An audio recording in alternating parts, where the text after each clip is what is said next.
And fishing rod mga master from Seanite. Safe na safe talaga yung fishing rod mo with Seanite mga master. So natin.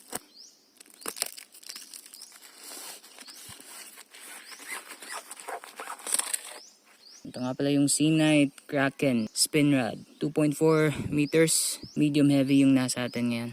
So spinning rod to mga master, pero may available din na casting rod. Available din in different sizes from 1.98 meters to 2.4 meters. Tapos may available din from light to medium heavy.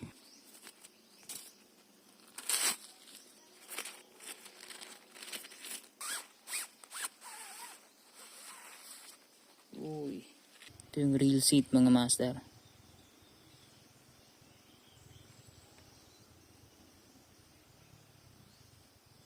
Yan. Merong logo dito ng Seanite sa rod butt. EVA. Pati na rin yung grip niya dito. EVA din.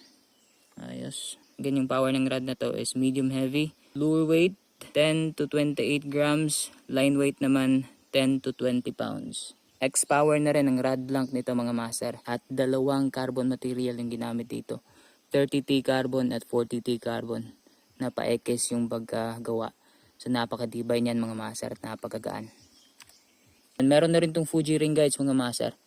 Matibay, maaasahan talaga at di basta-basta nasisira yan kahit mabasa sa tubig alat mga master.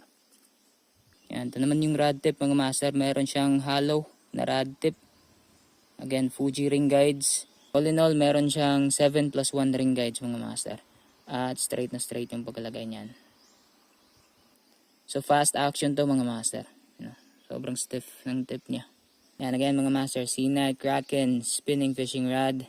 Available from light to medium heavy power. At sizes from 1.98 meters to 2.4 meters.